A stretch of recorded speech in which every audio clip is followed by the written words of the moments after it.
Hi guys, welcome back to my YouTube channel. It's your girl Tiki Louisa. It's 2022 and I'm back here with new energy, new information, new vibes for you girls and guys out there who spend time watching my YouTube channel. I'm glad to have you back here with me.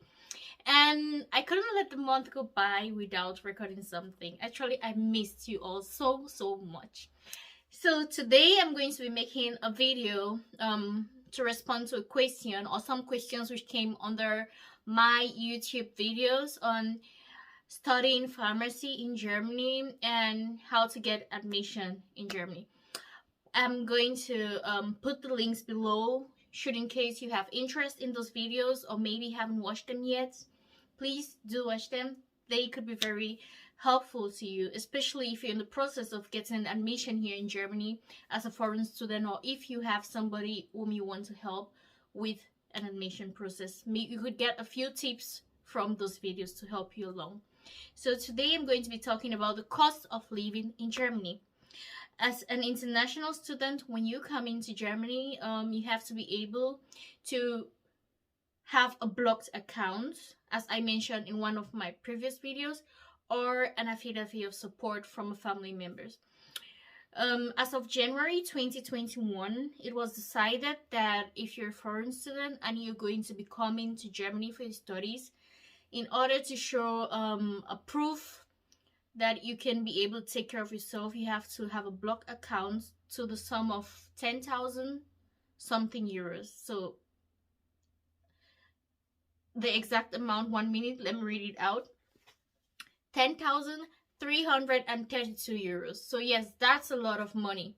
And all this money is actually money which you as a student get to use within the course of your stay in Germany, and that's supposed to be like for a year, and you're able to withdraw a sum of like 850 euros monthly from this blocked account when you have it in your bank. So yeah, that's really a lot of money. Moreover, every foreign student in Germany has the right to work 450 euros per month. This means you can work up to 11 hours per week and up to 47 hours per month.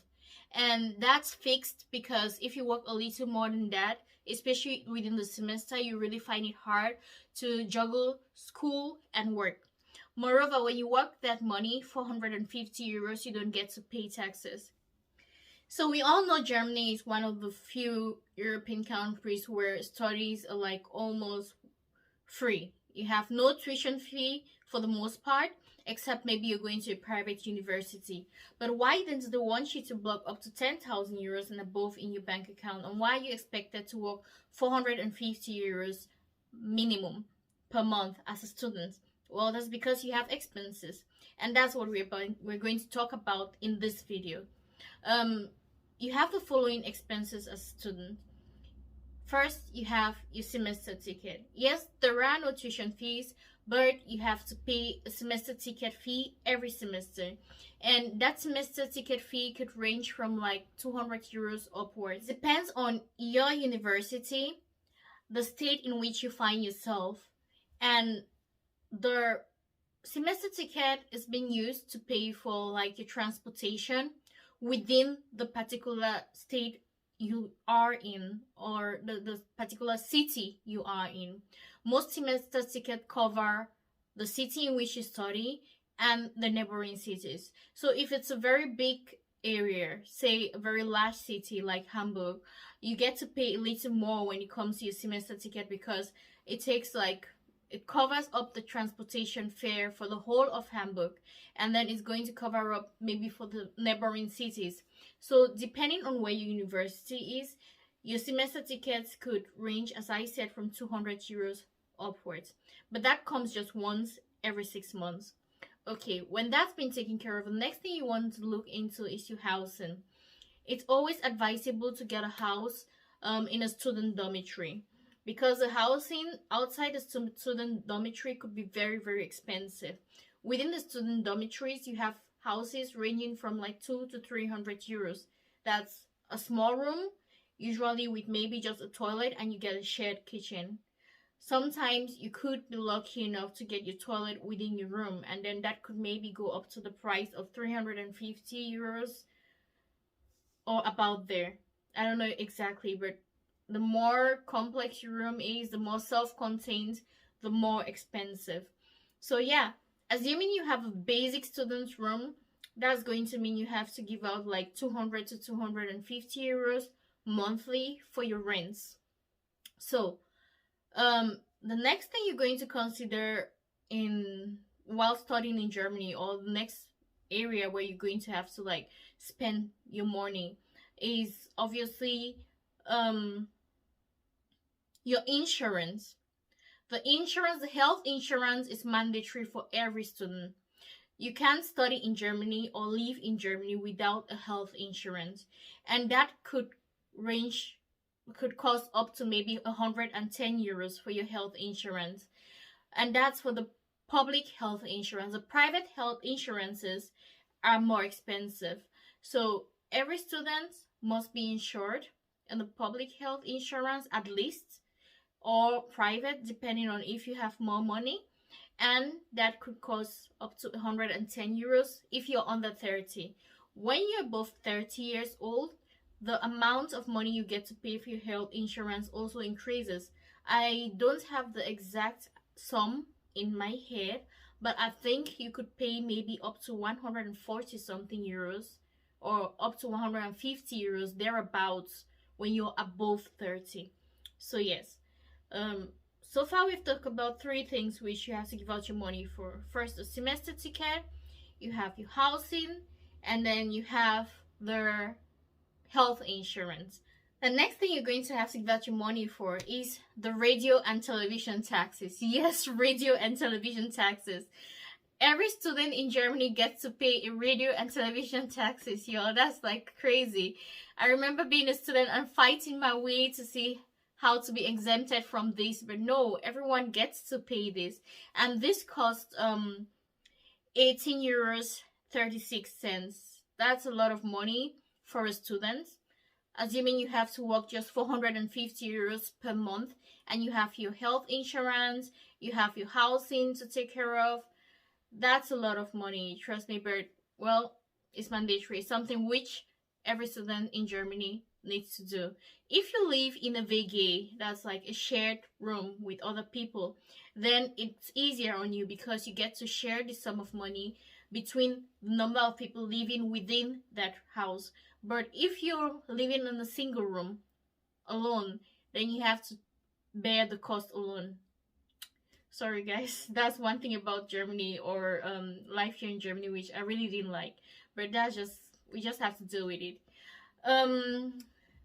After that, the other things you have to spend your money on: feeding, of course, because you need to feed, and that depends largely on individuals. It's an individual something. I can't really give an estimation on how much you're going to spend per month when it comes to your feeding, because it depends largely on what you decide to eat or spend your money on. And then last but not the least, you also have your internet and your phone bills. Now, when it comes to phone bills, that's also an individual thing. It depends on what company you decide to take your contracts with. If you're going to be paying monthly, if you're going to be paying yearly, if you want your internet, your phone bills to contain internet, and you want them to contain the how many number of hours you want for your calls, or yeah, if you want it to be like an EU something, like to be able to place international calls. It's all very specific, individual, so you can't really say how much that's going to be. Where you have phone contracts which could even cost 6 euros or so. So yeah, that depends on the individual. And when it comes to the internet, when it comes to maybe providing internet in your home, then you also have different companies which have different contracts, which could cost from maybe like 15 euros per month. And usually it's advisable, as a student, I did that, to share. You could have maybe two students sharing one internet contract, and if it's 15 euros per month, that automatically gives you like a sum of 7 euros 50 for one person, you know. So it depends on the speed of the internet and the capacities which you want and all that, but it always makes sense to share. Maybe like 3 to 4 students sharing a contract of like 20 euros. Everybody gets to have the internet, but you get to spend less. So I was just doing like a rough calculation on how much your cost of living could be. If you take like your housing, 200 euros, you take your insurance, 110 euros or thereabouts, that's already 310 euros. And if you subtract 310 euros from 450 euros, you see you're not left with a lot. And you still have your radio and television tax to take care of, your internet, your phone bills, your feeding. So es wird knapp. It's really tight budget for students, but it's something you can walk around. And when things get tough, in order to save money for the semester or to save money for your semester fee at least, you could take extra jobs within the summer holidays, you know. And when you take the extra jobs and you work more than the 450 euros, you get to pay extra taxes, but at least you get to save money for the next semesters. So yeah, I think I covered up the basics when it comes to life in Germany. As a student, what you expected to give out on a monthly basis as far as your finance is concerned. Of course, it could be more or less depending on where you find yourself and your style of living, but you have a little idea at least now of what to expect when you come into Germany. So I wish you luck with your journey. I hope you find the right course for yourself, the right city to live in, and yeah, that you just make things happen. I hope this was really helpful to you in one way or the other, or maybe it could be helpful to somebody you know.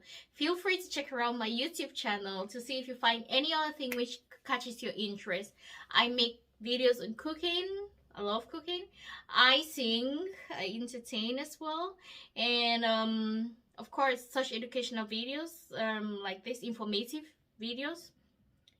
And also, I'm going to be doing vlogs this year. That's one part of my YouTube channel which I haven't started up on entirely, but I'm hoping to start up this year. So, whilst waiting for the year to be a good year for us all, I wish you a blessed day. Take care and see you next time.